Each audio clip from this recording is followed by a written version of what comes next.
प्यारे दोस्तों, आप सभी का मेहतब खावा में हार्दिक स्वागत है। आज क्लास 10th का प्रश्नावली 1.2 का प्रश्न संख्या 1 से लेकर 4 तक सॉल्व करने जा रहा हूँ। इसके पहले प्रश्नावली 1.1 का सभी हिसाब अपलोड कर दिया हूँ। यदि आप नहीं देखे हैं तो आप हमारे चैनल पे आके देख सकते हैं। तो चलिए, यहाँ पर हम इस क्वेश्चन के सॉल्यूशन को बना रहा हूँ। क्वेश्चन क्या कहता है, निम्नलिखित संख्याओं को अभाज्य गुणनखंड के रूप में व्यक्त कीजिए। तो सबसे पहले यहाँ पर है कि अभाज्य गुणनखंड किसको कहते हैं, इसे जानना है।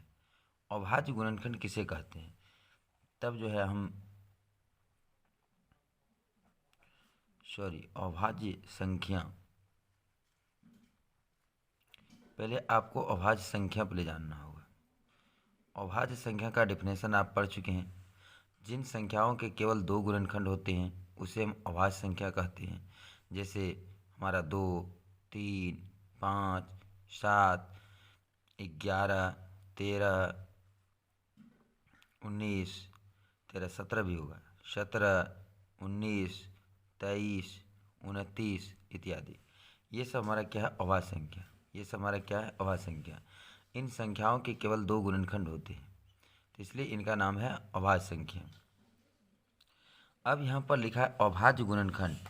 क्या कह रहा है, अभाज्य गुणनखंड। तो अभाज्य गुणनखंड किसको कहते हैं, अब उसको जानना है। अभाज्य गुणनखंड,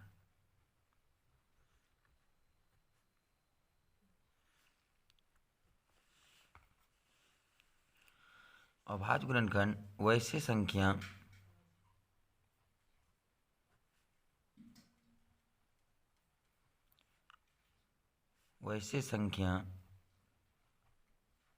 जिनको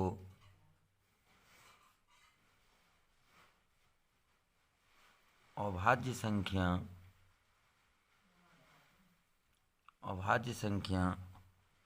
के गुणनफल, अभाज्य संख्या के गुणनफल के रूप में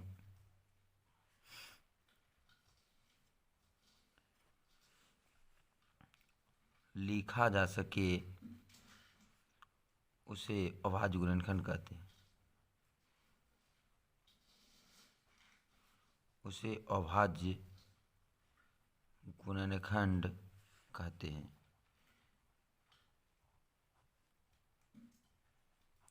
यहाँ पर वैसे संख्या की जगह पर किसी संख्या को लिख सकते हैं। किसी संख्या जिनको अभाज्य संख्या के गुणनफल के रूप में लिखा जा सके उसे अभाज्य गुणनखंड कहते हैं। जैसे उदाहरण पर आप देखिए, मान लिया जाए एक संख्या 6 है, इसका अभाज्य गुणनखंड कितना होगा, 2 गुना 3। ठीक है, तो 6 का अभाज्य गुणनखंड क्या है, 2 गुना 3, यानी इसको अभाज्य संख्याओं के गुणनफल के रूप में लिखा गया है। तो यहाँ पर जो है 2 और 3 क्या है, 6 संख्या का अभाज्य गुणनखंड है। तो यहाँ पर वही कह रहा है कि निम्नलिखित संख्याओं को अभाज्य गुणनखंड के रूप में व्यक्त कीजिए। तो चलिए, अब हम अपना पहला हिसाब क्या है वो ले रहा हूँ। तो हमारा पहला हिसाब क्या है, 140। पहला हिसाब क्या है, 140। तो देखिए, इसका अभाज्य गुणनखंड कैसे करते हैं, तो हम साइड में बगल में करेंगे। 140 में विभाज्यता नियम के अनुसार जिस संख्या के इकाई स्थान पर 0 रहता है उसमें हम 2 से पहले भाग देंगे, इसलिए कि 2 से कटता है। तो 2 से कट जाएगा, कितना बार में कट जाएगा, 70 बार में। फिर इसके इकाई स्थान पर 0 है, हम 2 से भाग देंगे, कितना हो जाएगा, 35। फिर इसके इकाई स्थान में 5 है, तो अब देखिए 5 से भागा लगाएंगे तो 5 सत्ते कितना हो जाएगा, 35। अब 7 से भाग लगाएंगे तो 7 एकड़ कितना हो जाएगा, 7। तो इस प्रकार से 140 का अभाज्य गुणनखंड क्या हो गया, 140 का अभाज्य गुणनखंड क्या हो गया, तो अभाज्य संख्या का गुणनफल। अभाज्य संख्या कौन कौन है, 2 है, 2 है और 5 है और कितना है, 7 है। और ये हमारा हो जाएगा आंसर। ठीक है, तो यहाँ पर ये ध्यान देना है कि इसमें जब भी आपको भाग लगाना है तो अभाज्य संख्या से ही भाग लगाना है। कभी भी इसमें भाज्य संख्या से भाग नहीं देना है। जैसे एक उदाहरण आपको मैं समझा रहा हूँ, जैसे हमारा 8 है, 8 को हम तो ऐसे भी लिख सकते हैं 2 गुना 4, लेकिन ये हमारा गलत हो जाएगा। क्यों? यहाँ पर 2 अभाज्य संख्या है लेकिन 4 जो है अभाज्य संख्या नहीं है, तो यहाँ पर ये गलत हो जाएगा। यदि हम इसी 8 को ऐसे लिखते हैं 2 गुना 2 गुना 2, तो ये हमारा सही है। ये 8 का अभाज्य गुणनखंड है। क्यों? इसमें जो भी संख्या लिखे हैं सब अभाज्य संख्या है। सब क्या है? अभाज्य संख्या। एक उदाहरण और लेते हैं, जैसे 12 है। 12 को तो हम लिख सकते हैं 2 गुना 6 लिख सकते हैं, लेकिन ये हमारा अभाज्य गुणनखंड नहीं है, गलत है। इसको हम लिख सकते हैं 3 गुना 4, ये भी अभाज्य गुणनखंड नहीं है, ये भी गलत है। क्यों? इसमें जो है 6 जो है अभाज्य संख्या नहीं है, भाज्य संख्या। इसमें 3 अभाज्य है लेकिन यहाँ पर 4 अभाज्य संख्या नहीं है, इसलिए ये भी गलत हो गया। अब यदि हम इसको ऐसे लिखते हैं 2 दूनी 4 और तिया 12, तो ये हमारा सही है। क्यों सही है? इसमें जितने भी संख्या यानी 3 संख्या है, 2 2 और 3, ये तीनों कैसा संख्या है? अभाज्य संख्या है। तो ये था अभाज्य गुणनखंड का बेसिक कंसेप्ट। अब इसको आप अच्छी तरह से देखेंगे और समझने का प्रयास करेंगे कि किसी भी संख्या का जब अभाज्य गुणनखंड निकालना हो तो उसमें अभाज्य संख्या से ही भाग देना है, तभी वो अभाज्य गुणनखंड के रूप में व्यक्त होगा। चलिए अब लेते हैं हम अपना दूसरा क्वेश्चन। हमारा दूसरा क्वेश्चन क्या है? 156। दूसरा क्वेश्चन कितना है? 156। अब देखिए इधर हम 156 में भागा लगाएंगे। 156 में कितना से भाग देंगे? तो 2 से। कितना हो जाएगा? 2 से भाग देंगे 156 में, 2 सत्ते 14, एक बचेगा 2 अट्ठे 16। फिर इसमें हम 2 से भाग लगाएंगे तो कितना हो जाएगा? 2 तिया 6, 2 नवा 18। अब इसमें कितना से भाग लगाएंगे? 3 से, तो 3 तिया 39। फिर कितना से भाग लगाएंगे? 13 से, 13 का क्या होगा? 13। ठीक है, तो यहाँ पर जब तक 1 नहीं आ जाए तब तक आप इसमें भाग की क्रिया करते रहेंगे। तो अब देखिए 156 का अभाज्य गुणनखंड क्या हुआ? 156 का अभाज्य गुणनखंड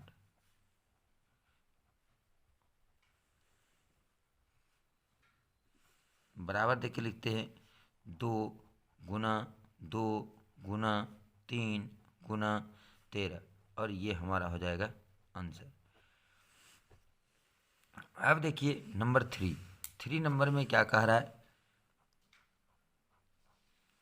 3 नंबर में क्या कहता है? 38 25। 38 25 यानी 3825। चलिए इसका निकालते हैं बगल में।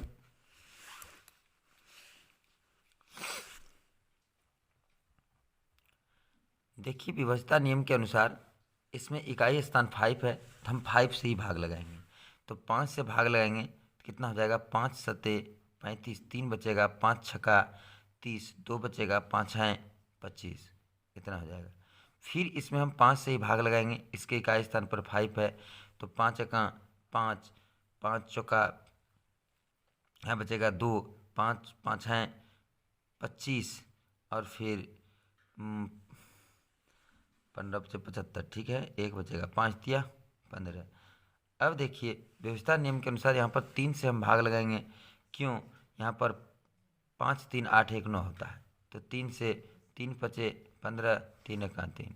फिर जो है 3 17 तिया 51 होता है, हम लोग पढ़े हैं। फिर यहाँ पर 17 से भाग लगाएंगे, 17 एका 17। अब देखिए ये सारे संख्या जो अभाज्य संख्या के रूप में है। किस रूप में है? अभाज्य संख्या के रूप में है। तब देखिए 38 25 का अभाज्य गुणनखंड कितना होगा? 38 25 का अभाज्य गुणनखंड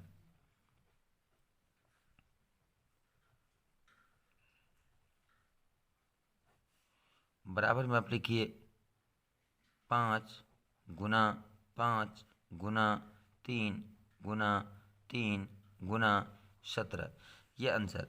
अब देखिए यदि आंसर में कहीं ऐसे लिखा रहे 3 गुना 3 गुना 5 गुना 5 गुना 17, तो ये भी हमारा सही है। क्यों? अंक गणित का आधारभूत प्रमेय बतलाता है, जो कि मैंने पीछे वीडियो में अपलोड कर दिया हूँ, कि अंक गणित का आधारभूत प्रमेय बताता है कि किसी भी संख्या का अभाज्य गुणनखंड जो होता है अपने बिना क्रम के यानी क्रम के बिना वो अद्वितीय होता है। यानी क्रम का ध्यान नहीं रखना है। यहाँ पर वो अद्वितीय है, ये दोनों अद्वितीय है, इसमें क्रम का ध्यान नहीं रखा गया। यानी 38-25 का अभाज्य गुणनखंड जो होगा उसमें 2 तो 3 होगा। अद्वितीय का मतलब आप समझिए कि 2 ही 3 होगा, 2 ही 5 होगा और 1 17 होगा, इसके अलावा कुछ भी नहीं होगा। लेकिन क्रम का ध्यान नहीं रखना है। यहाँ पर यदि किसी में ऐसे लिखा रहे 17 गुना 3 गुना 5 गुना 3 गुना 5, ये भी हमारा सही होता है। अब यहाँ पर देखिए कि एक ही 17 होना है, एक ही 17 है, 2 3 होना है, क्रम उल्टा पुल्टा है, कोई दिक्कत नहीं। 2 5 होना है, 2 5 है इसमें, तो इसलिए ये जो है अद्वितीय है। सिर्फ क्रम उल्टा पुल्टा हो जाए तो कोई मतलब नहीं है। चलिए देखते हैं अगला सवाल। चलिए अब देखिए हमारा चौथा नंबर क्वेश्चन क्या है, 5 0 0 5 है। तो इसका हम अभाज्य गुणनखंड बगल में करके दिखा रहे हैं आपको। तो हमारा क्या होगा 5 0 0 5। तो सबसे पहले हम इसमें 5 से भाग लगाएंगे, इसके इकाई स्थान पर 5 है, तो 5 से भाग लगाया 1 0 0 1।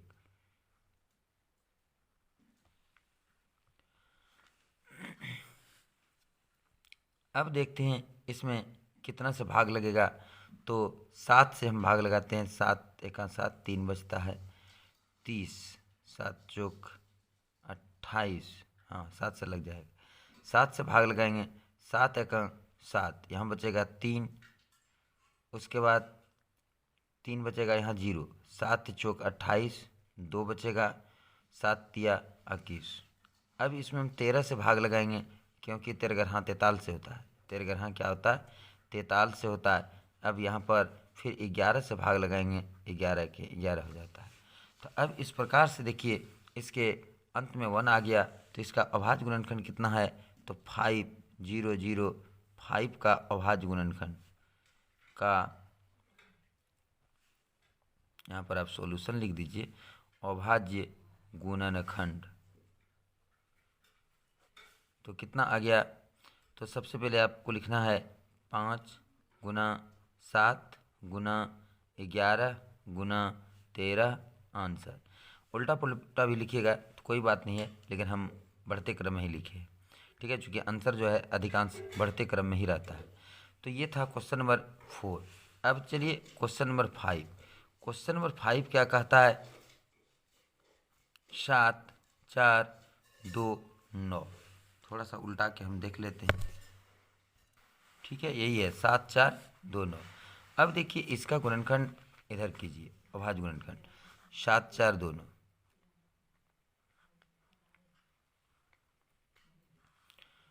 तो इसमें ना तो 2 से लगेगा, 7 2 9 9 4 13 13 7 20, 3 से भी नहीं लगेगा।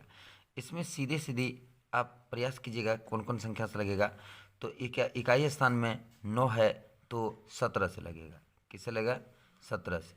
17 चौकी 68, 17 चौकी 68, 6 बचेगा, 6 68 6 74, 17 चौकी 68 6 62, 17 चौकी 68 17 17 तिया 51, 3 बार खाएगा,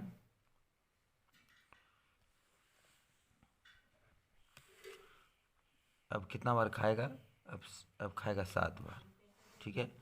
अब इसमें 19 से भागा देना है, 19 से, तो 19 दूनी 38, बच गया शेष 38 5 19 तिया 57, ठीक है। अब कितना से 23 से, 23 से कहाँ 23। तो अब देखिए इसका गुणनखंड कितना हो गया, तो 17 गुना 19 गुना 23। तो हम लिखेंगे 7 4 2 9 का अभाज्य गुणनखंड, अभाज्य गुणनखंड, अभाज्य गुणनखंड इसका कितना हो गया 17 गुना 19 गुना 23। ये हमारा क्या हो गया आंसर। तो बोर्ड परीक्षा में यहाँ से क्वेश्चन पूछा जाता है, अभाज्य गुणनखंड के रूप में व्यक्त करें। एक दूसरी टाइप से इसमें पूछा जाता है कि कोई संख्या दिया जाता है कि इनके अभाज्य गुणनखंड में कौन सा संख्या, जैसे कोई संख्या रहता है कि 2 का कितना घात होगा, यानी 2 संख्या उसमें कितनी बार आता है, तो इस तरह से भी क्वेश्चन पूछा जाता है। तो पहले आपको अभाज्य गुणनखंड करने जानना है। और अभाज्य गुणनखंड के पहले आपको अभाज्य संख्या समझना होगा कि अभाज्य संख्या क्या होता है। तो जो कि आप पढ़े होंगे कि जिन संख्याओं के दो गुणनखंड होते हैं, पीछे बता भी दिए हैं। चलिए अब लेते हैं हम अपना दूसरा क्वेश्चन।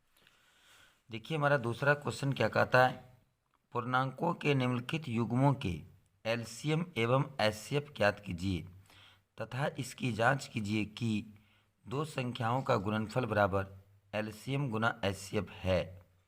अब यहाँ पर युग्म की बात करता है तो युग्म से जोड़ा होता है। तब देखिए हर एक क्वेश्चन में युग्म ही है। यहाँ पर पहला क्वेश्चन है 26 और 91।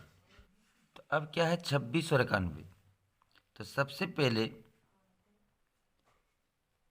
हम यहाँ पर क्या करेंगे, एलसीएम और एचसीएफ का हरा ज्ञात करने के लिए तो अभाज्य गुणनखंड विधि से ही क्या करना है। ठीक है, अभाज्य गुणनखंड, चूंकि इसमें अभाज्य गुणनखंड से करने कहता है तो 26 का अभाज्य गुणनखंड कितना होगा, 2 गुना 13। 13 दूनी 26 होता है ना। इसमें से 2 और 3 13, 2 और 13 दोनों अभाज्य संख्या। 91, 91 का कितना होगा, 7 गुना 13, 13 सत्ते 91। आप पढ़े हैं। अब देखिए इसका एलसीएम, अभाज्य गुणनखंड विधि द्वारा एलसीएम और एचसीएफ कैसे निकलता है। तो इसको आप ऐसे लिख सकते हैं, यहाँ पर एक पावर ही लिखाएगा, चूँकि यहाँ पर दोनों में तो एक बार है। तो यदि आप एचसीएफ लेते हैं तो जो दोनों में उभयनिष्ठ होता है उसमें से एक लिखा जाता है। यहाँ पर देखिए दोनों में उभयनिष्ठ कितना है, 13 है, तो 13 हो जाएगा। एलसीएम क्या होगा, तो एलसीएम कैसे लेते हैं, तो जो उभयनिष्ठ है यानी उसको भी लेंगे, उभयनिष्ठ में से एक को लेंगे। जैसे यहाँ पर क्या होगा, 2 गुना 7 गुना 13 पर पावर 1। इसका ऐसा नियम है, जैसे इसको आप लिख सकते हैं 2 पर पावर 1 गुना 13 पर पावर 1, 7 पर पावर 1 गुना 13 पर पावर। तो इसमें से सभी संख्या को लेना है, लेकिन न्यूनतम घात वाले को लेना है। ठीक है, इसमें क्या करना है, न्यूनतम घात वाले को लेना है। किस में, एचसीएफ में, जो दोनों में रहे और न्यूनतम घात का रहे, जो दोनों में रहे और कम घात का रहे। देखिए 13 13 दोनों में है और 1 घात है, न्यूनतम घात तो इसका 1 है, इससे ज़्यादा है नहीं, तो ये ले लीजिए। एचसीएफ का क्या नियम है कि जो दोनों में रहे तो दोनों में सबको लेना है, यानी सारे संख्याओं का लेना है, लेकिन अधिकतम घात वाले को लेना है। दोनों में है तो भी ठीक, नहीं है तो भी ठीक, लेकिन अधिकतम घात वाले को लेना है। तो यहाँ पर देखिए 2 2 13 17 तीन ही संख्या है। इस दोनों अभाज्य गुणनखंड में 3 संख्याएं हमको दिखने को मिलता है, 2 है, 13 है, 7 है, फिर 13 है, यानी कि तीन संख्या है, 2 7 13। तो 2 7 13 का अधिकतम घात लेना है। सबका अधिकतम घात देखिए 1 है, 2 का अधिकतम घात ही 1 है, 7 का भी 1 है और 13 का भी 1 ही है। तो इस तरह से हो जाएगा। अब इसको आप सॉल्व करते हैं तो कितना आता है, 7 दूनी 14 और 14 गुना 13। तो 14 गुना 13 कितना होता है, 13 चौका 52, हाथ ऊँचा 5, 13 5 18, 182 होता है। ये हमारा क्या होगा, एलसीएम। अब जो है क्या कहता है, जांच करने।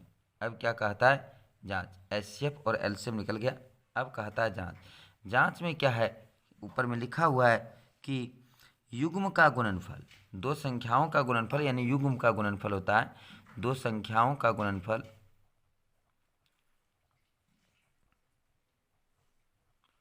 दो संख्याओं का गुणनफल बराबर क्या होता है, एचसीएफ गुना एचसीएफ गुना एलसीएम।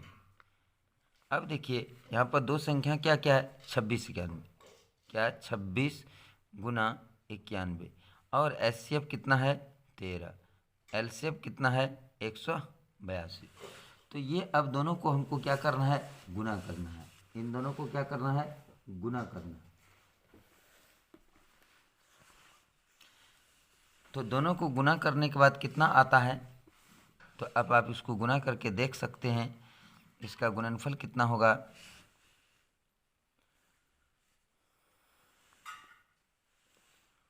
तो इसका गुणनफल अब चेक करते हैं, तो 23 66 होगा। कितना होगा, 23 66, और इधर भी आप गुना कीजिएगा तो कितना होगा, 23 66। और देखिए यहाँ पर ये दोनों बराबर है, इसलिए हमारा जांच जो है वो सही है। यानी हमने जो जांच करके जो पता लगाया कि युग्म का गुणनफल यानी दो संख्याओं का गुणनफल एचसीएफ और एलसीएम के गुणनफल के बराबर होता है, तो वो मेरा जो है सही निकला और ये हमारा क्या होता है, आंसर होता है। अब देखिए हमारा दूसरा नंबर क्वेश्चन क्या है, 510 और 92।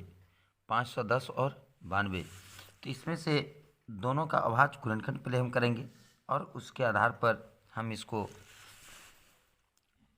एलसीएम और एचसीएफ को निकालेंगे। तो हमारा ये सॉल्यूशन है। तो 510 का अभाज्य गुणनखंड करना है और 92 का भी अभाज्य गुणनखंड करना है।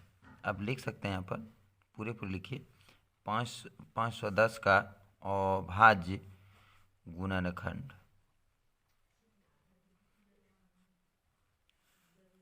92 का अभाज्य गुणनखंड, अभाज्य गुणनखंड। तो अब 510 का अभाज्य गुणनखंड करके आपको दिखा रहा हूं। चलिए यहीं पर बगल में इधर करके दिखाता हूँ। 510 में पहले 2 से भाग लगाएंगे तो कितना हो जाएगा, 25, 25 दूनी 50 और 2 पंचे 10 यानी 255 हो जाएगा। फिर हम यहाँ पर अब 5 से भाग लगाएंगे, 5 है 25, 5 का 5, फिर 3 से लगाएंगे 17 तिया 51। ठीक है, तो इसका अभाज्य गुणनखंड कितना होता है, 2 गुना 3 गुना 5 गुना 7 हो जाता है। 2 गुना 3 गुना 5 गुना 7 होता है, 507 नहीं 17 है, सॉरी 17 है, तो यहाँ पर 17 होगा। अब जो है 92 का हम करके देखते हैं। तो 92 का हमारा कितना होता है, इसी जगह बगल में करते हैं, 2 से भाग लगाएंगे, 2 चौका 8, 46 हो जाएगा। 2 से भाग लगाएंगे तो फिर क्या होगा, 23 दूनी 46 हो जाएगा और फिर 23 से भाग लगाएंगे तो ये हो जाएगा कितना, 2 गुना 23। अब देखिए इसको साइड में हम घेर देते हैं, चूँकि ये हमें दाहिना लिखना था, उल्टा लिखा गया। अब देखिए यहाँ पर क्या नियम आपको बताए कि ये सब एक ही बार है, तो इस पर घात तो 1 है 1 है 1 है 1 है। इसमें देखिए दोनों पर घात 2 संख्या है, 2 कितना बार है, 2 बार। इसको घातीय संकेतन में लिखिए, 2 पर पावर 2 गुना 23। अब हमको पहले निकालना है एचसीएफ, तो हम पहले बता चुके हैं जो दोनों में रहे। तो अब देखिए यहाँ पर क्या मिल रहा है दोनों में, तो यहाँ पर 2 2 मिल रहा है। क्या मिल रहा है, यहाँ पर भी 2 है और यहाँ पर भी 2 है, ये दोनों में मिल रहा है और इसके सबसे छुटके घात को लेना है। तब यहाँ पर 2 पर पावर 1 है और यहाँ पर 2 पर पावर 2 है, तो छोटा घात कौन हो गया, 1। तो यानी कि 2 पर पावर कितना हो जाएगा, 1, और 2 पर पावर 1 का मतलब कितना हो जाएगा, 2। ये हमारा एचसीएफ हो गया। अब एलसीएम का क्या तरीका है, जो दोनों में रहे या ना रहे उससे मतलब नहीं है, हमको सारे संख्या को देखना है और सारे संख्या के अधिकतम घात को लेना है। तो सबसे पहले हम देखते हैं यहाँ पर 2 संख्या है, तो 2 का अधिकतम घात पूरे में देखिए, तो 2 का अधिकतम घात कितना है, 2। 3 देखिए, 3 तो एक ही है, सब मिला के एक ही है। इसमें से 2 2 23 है, इसमें 2 3 5, तो 3 का अधिकतम घात कितना होगा, 1। अब क्या लेना है, 5 का अधिकतम घात 1। अब क्या लेना है, 17 का अधिकतम घात 1। अब क्या लेना है, 23 का अधिकतम घात 1 होता है। अब यदि आप इसको सॉल्व करेंगे, पूरे हिसाब को यदि आप सॉल्व करके बनाएंगे तो इसका एलसीएम कितना होगा, इसका एलसीएम होगा 2 दूनी 4 4 तिया 12 12 पंचे 60, 2 दूनी 4 4 तिया 12 12 पंचे 60 गुना 17 गुना 23। ठीक है, तो इसका एलसीएम होगा 23 46 0, 23 46 0 हो जाएगा। ठीक है, अब जो है इसको चेक करना है, जांच करना है। क्या करना है, जांच करना है।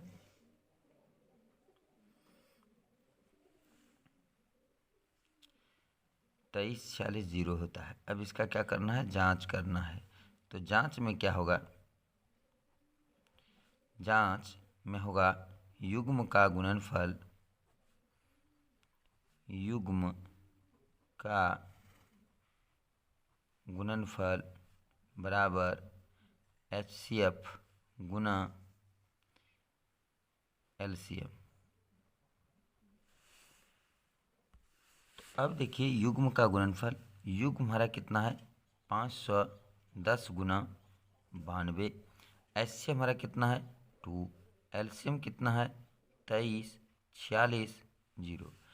अब देखिए यहाँ पर यदि आप दोनों को गुना करते हैं तो हमारा कितना होता है, तो 2 दूनी 4, इधर से गुना होगा, 2 0 0, 2 छक्का 12, हाथ बचा 1, 2 छक्का 8, 1 9, 2 तिया 6, 46 920 होगा। और इधर भी आप गुना कीजिएगा तो वही होगा मेरा गुना किया हुआ है। अब यहाँ पर आप जो है दोनों को देखिए, ये दोनों क्या है बराबर है, तो ये हमारा जांच जो है वो सही बतला रहा है। अब हम लेते हैं इसका तीसरा नंबर क्वेश्चन। तीसरा नंबर क्वेश्चन क्या है 336 और 54। 336 और 54 है। चलिए इसको हम बनाते हैं सॉल्यूशन। 336 का अभाज्य गुणनखंड, 336 का अभाज्य गुणनखंड, ठीक है। और फिर किसका लेना है 54 का, 54 का अभाज्य गुणनखंड।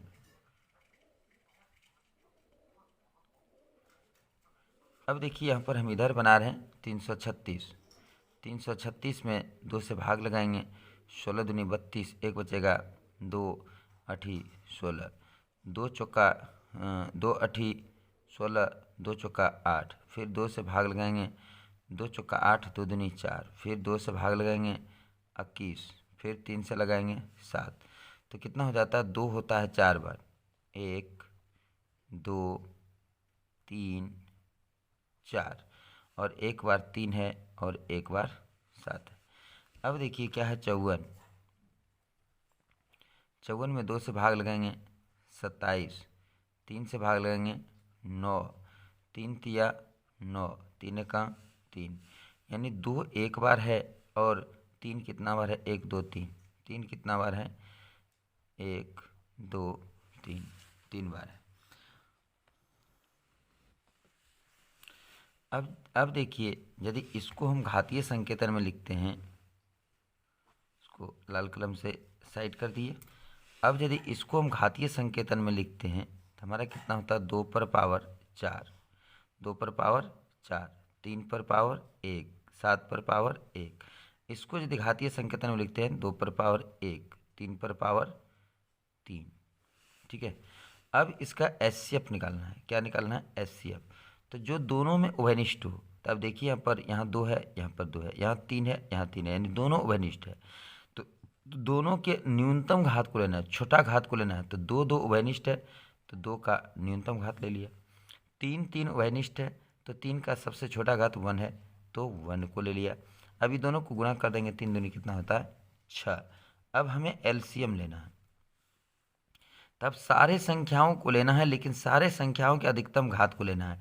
तो सबसे पहले हम 2 को लेते हैं, 2 का अधिकतम घात कितना है 4। 3 लेते हैं, 3 का अधिकतम घात कितना है 3।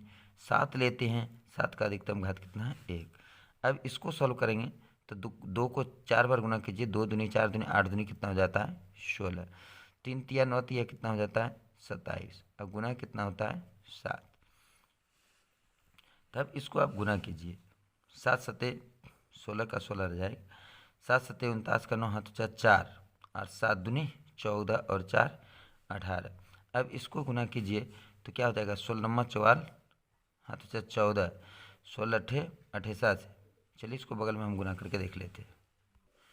तो इसको गुना करने के बाद 30 24 आता है। कितना आता है 30 24 आता है। अब देखिए हमें क्या करना है जांच। तो जांच में हम लोगों ने क्या पढ़ा, यहाँ लिखा हुआ है युग्म का गुणनफल, यानी 2 संख्याओं का गुणनफल, युग्म का, यहाँ पर बराबर नहीं होगा, युग्म का गुणनफल बराबर क्या होता है HCF गुना LCM। युग्म क्या है हमारा 336 36 और 54, दोनों का गुणनफल। एचसीएफ हमारा कितना आया 6 और एलसीएम कितना है 30 24। ठीक है, अब इसको गुना करते हैं। 6 चौका 24 का 4 हाथ बचा 2, 6 दूनी 12, 2 14 का 4, तो यहाँ पर यही रह जाएगा और 6 तिया 18, यानी 18 144 होता है। तो इधर भी 18 144 होता है। आप गुना करके देखिए, मेरा गुना किया हुआ है। तो ये इस प्रकार से ये क्या है, दोनों बराबर है और ये हमारा जांच जो है वो सही निकलता है। अब देखिए क्वेश्चन नंबर 3 का था अभाज्य गुणनखंड विधि द्वारा निम्नलिखित पूर्णांकों के एलसीएम और एचसीएफ ज्ञात कीजिए। तो अब यहाँ पर पहला क्वेश्चन है 12 15 21 12, तो 12 का अभाज्य गुणनखंड करना है। अभाज्य गुणनखंड, तो 12 का तो अभाज्य गुणनखंड आसान है, 2 दूनी 4 तिया 12। 15 का अभाज्य गुणनखंड क्या होगा, 15 का अभाज्य गुणनखंड, तो 3 पचे 15, 3 गुना 5, 3 पचे 15। 21 का अभाज्य गुणनखंड, 21 का अभाज्य गुणनखंड, तो 3 सते 21, 3 गुना 7। अब इसमें से कहता है एचसीएफ और एलसीएम दोनों निकालने के लिए। तो इसको पहले घातीय संकेतन में आप लिखिए, 2 पर पावर 2 गुना 3 पर पावर 1, ये तो है ही 3 पर पावर 1 गुना 5 पर पावर 1, ये भी है 3 पर पावर 1 गुना 7 पर पावर 1। अब हमें निकालना है एचसीएफ, तो जो दोनों में उभयनिष्ठ हो, तीनों में, यहाँ पर 3 संख्या है, जो तीनों में उभयनिष्ठ हो। तो आप देख पा रहे हैं 3 3 3 है ना उभयनिष्ठ, इसमें भी 3, इसमें भी 3, इसमें, लेकिन इन तीनों में से न्यूनतम घात ही लेना है। तो 3 का न्यूनतम घात तो 1 ही है, तो यहाँ पर 3 ही हो जाएगा एचसीएफ। अब जो है हमारा एलसीएम, एलसीएम जो है सभी संख्याओं को लेना है। यहाँ पर कौन कौन संख्याएं शामिल है, तीनों में 2 है 3 है 5 है 7 है, तो सबका अधिकतम घात लेना है। 2 का अधिकतम घात कितना है 2, 3 का अधिकतम घात कितना है 1, 5 का अधिकतम घात कितना है 1, 7 का अधिकतम घात कितना है 1, तो ये कितना हो जाएगा 2 दूनी 4 गुना 3 गुना 5 गुना 7, 4 तिया 12, 12 पंचे 60, 60 गुना 7, 7 छक 42, 420। तो एक आंसर हमारा ये होगा और एक आंसर हमारा ये होगा। ठीक है, अतः करके लिख दीजिए, अतः एल सी एम बराबर 420 और एच सी एफ बराबर 3, ये हमारा हो गया आंसर। अब चलते हैं नंबर 2 की ओर। नंबर 2 हमारा क्या कहता है, 17 23 और 29, 17 23 और 29 कह रहा है। तो इसका सॉल्यूशन हम तैयार करते हैं।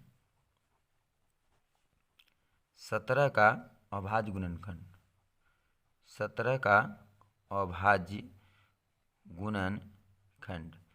अब देखिए यहाँ पर 17 अभाज्य संख्या है, 17 एक ऐसा संख्या है अभाज्य संख्या, तो इसका गुणनखंड 1 गुना 17 होगा। क्योंकि इसमें किसी से भाग लगने वाला नहीं है, तो हम इसमें 1 से गुना कर देते हैं, तो इससे कोई प्रभाव भी पड़ने वाला नहीं है।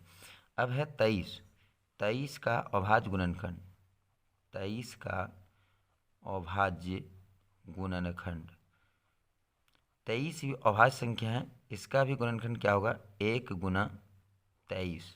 29, 29 का अभाज्य गुणनखंड, 29 भी अभाज्य संख्या ही है, अभाज्य गुणनखंड, तो 1 गुना 29 होगा, 1 गुना क्या होगा 29। अब देखिए हम निकालेंगे एचसीएफ, जो तीनों में उभयनिष्ठ हो। देखिए ये भी आप बात हमेशा याद रखेंगे, 2 या 2 से अधिक, यानी 2 या 2 से अधिक कितनों अभाज्य संख्या रहे, उनका मोसो हमेशा 1 होता है, उसका मोसो हमेशा क्या होता है 1 होता है। यहाँ पर एक ऑब्जेक्टिव बनता है कि 2 या 2 से अधिक अभाज्य संख्याओं का मोसो होता है तो हमेशा 1 होता है, तो यहाँ पर 1 हो जाएगा। ठीक है, ये तीनों अभाज्य संख्या 17 23 29। अब हमें निकालना है एलसीएम, तो एलसीएम बराबर क्या होगा 17 गुना 23 गुना 29। एक लिखने से तो कोई प्रभाव पड़ने वाला नहीं है, तो 17 गुना 23 गुना 29, तो कितना होता है हमारा, गुना करने के बाद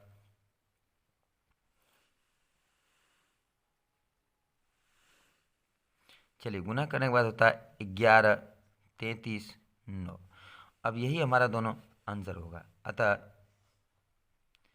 अतः HCF बराबर 1 तथा LCM बराबर 1, 1, 3, 3, 9, और ये दोनों हमारा क्या हो जाएगा, आंसर। अब देखिए अगला क्वेश्चन है, क्वेश्चन नंबर 3 क्या कहता है, 8, 9, 25। 8, 9 और कितना है, 25। चलिए 8 का अभाज्य गुणनखंड करते हैं। सॉल्यूशन 8 का अभाज्य गुणनखंड, तो 8 का अभाज्य गुणनखंड आपको पता होगा, 2 दूनी 4 दूनी 8। 9 का अभाज्य गुणनखंड, 9 का अभाज्य गुणनखंड, तो 9 का अभाज्य गुणनखंड क्या होगा, 3 गुना 3। 25 का अभाज्य गुणनखंड, 25 का अभाज्य गुणनखंड, तो 25 का अभाज्य गुणनखंड क्या होगा, 5 गुना 5। अब यहाँ पर आप देखिए कि कोई भी संख्या कॉमन नहीं है। इसमें 2, 2, 2 है, इसमें 3, 3 है, इसमें 5, 5 है। तो इसमें हम सभी संख्या में कॉमन के लिए किसी भी संख्या में 1 से गुना करने के बाद कोई प्रभाव नहीं पड़ता है। अब इसको यदि घातीय संकेतन में लिखते हैं तो 2 पर पावर 3 गुना 1, ये क्या होगा, 3 पर पावर 2 गुना 1, ये क्या होगा, 5 पर पावर 2 गुना 1। तो इसका HCF क्या होगा, 1। जब कुछ भी कॉमन नहीं रहे तो 1 आप गुना लिख के HCF ले सकते हैं। अब इसका LCM निकालना है, तो सबसे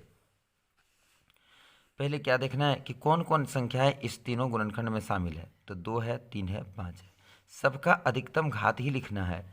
तो 2 का अधिकतम घात कितना है, 3। 3 का अधिकतम घात कितना है, 2। 5 का अधिकतम घात कितना है, 2। तो 2 को 3 बार गुना करेंगे, 2 दूनी 4 दूनी 8, 3 तिया 9, 5 25। अब देखिए गुना करते हैं, 25 अठे 200 होता है। 25 अठे कितना होता है, 200। 200 गुना 9 करते हैं तो कितना हो जाता है, 1800। तो ये हमारा हो गया आंसर। अब अतः करके हम लिख देते हैं, अतः HCF बराबर 1 तथा LCM बराबर 1800, और ये हमारा क्या होगा, आंसर होगा। अब हम लेते हैं क्वेश्चन नंबर 4। क्वेश्चन नंबर 4, तो पहले हम इसको लिखते हैं। चलिए दोस्तों, ये है हमारा चौथा नंबर क्वेश्चन। HCF 306, 657 बराबर 9 दिया है। LCM 306, 657 याद करना है। क्या इसका अर्थ हुआ, आप समझिए इसको। कह रहा है कि 306 और 657 का HCF निकाला हुआ है। अब इसी दोनों संख्याओं का LCM आपको निकालने के लिए कहा जा रहा है। अब पहले क्वेश्चन को अच्छा से समझ जाइएगा तो कोई दिक्कत नहीं है। यानी क्या कह रहा है, सॉल्यूशन दिया है। देखिए अब इसे हम तोड़ के बना रहा हूँ। क्या तोड़ के बना रहा हूँ, दिया है 306 और 657 का HCF बराबर कितना दिया है, 9। ठीक है, तो इसी दोनों संख्याओं का LCM भी निकालना है। तो हम लोग सूत्र पढ़ें, क्या पढ़ें, सूत्र क्या पढ़ें, युग्म का गुणनफल, युग्म का गुणनफल बराबर HCF गुना LCM। यही युग्म पढ़ें, सूत्र पढ़ें जो अभी इसके पहले जांच में लिखा हमने, वहाँ पर लिखा हुआ कि युग्म का गुणनफल बराबर HCF गुना LCM। अब देखिए यहाँ पर युग्म क्या है, तो 306 है, और दूसरा इसका जोड़ा क्या है, इसका युग्म इनसे जोड़ा होता है 657। HCF, इस दोनों संख्याओं का HCF दिया हुआ है, कितना दिया हुआ है, 9 गुना LCM, तो LCM तो हमें निकालना है। अब देखिए ये 9 जो है इधर गुना में है, तो इधर आके किस में बदल जाएगा, भाग में बदल जाएगा। तो क्या होगा, 306 गुना 657 और डिवाइडेड बाय 9 और बराबर क्या होगा, LCM। अब यहाँ से आप इसको कटा दीजिए, तो देखते हैं कौन कटता है। 9 तिया 27, 27 3 बचता है और 9 चौक 36, ये तो कट जाएगा। 9 तिया 27, 9 चौक 36। अब देखिए LCM बराबर क्या हो जाएगा, LCM बराबर 657 और गुना कितना हो जाएगा, 34। तो इसको आप गुना करते हैं, तो चलिए हम इसको गुना करके देख लेते हैं। तो चलिए इसका गुना होता है 2 2 3 3 8। तो ये हमारा क्या हो जाता है, आंसर। तो आज दोस्तों यहीं पर हम विराम देते हैं। अगले दिन फिर इसके रेस्ट हिसाब जो बचा हुआ है उसको लेके आऊँगा अगले वीडियो में। तो आपको ये वीडियो कैसा लगा, आप कितना समझ पा रहे हैं, ये हमें कमेंट बॉक्स में अवश्य भेजिएगा कि हाँ सर हम पूरी तरह से हिसाब को समझ जाते हैं, कहीं परेशानी नहीं होती है। यदि परेशानी होती है तो कमेंट बॉक्स में लिखिए, मैं अगले वीडियो में उसके ऊपर चर्चा करूँगा, उसको फिर से बताने का प्रयास करूँगा। बस आज इतना ही, मिलते हैं अगले वीडियो के साथ। यदि अच्छा लगे हमारा वीडियो तो लाइक करें, सब्सक्राइब करें और दूसरों के पास शेयर करें। ज्ञान जो है अपने आप में जमा रखने से ही नहीं होता है, ज्ञान जो है बांटने से होता है। दूसरों के पास शेयर करें, दूसरे के साथ डिस्कशन करें, वार्तालाप करें। और यदि कहीं समझने में दिक्कत है, दूसरे से भी वार्तालाप करने के बाद आपको समझ में आ जाएगा कि यहाँ पर हमने यह समझा, दूसरे से शेयर करें। बस फिर मिलते हैं अगले दिन।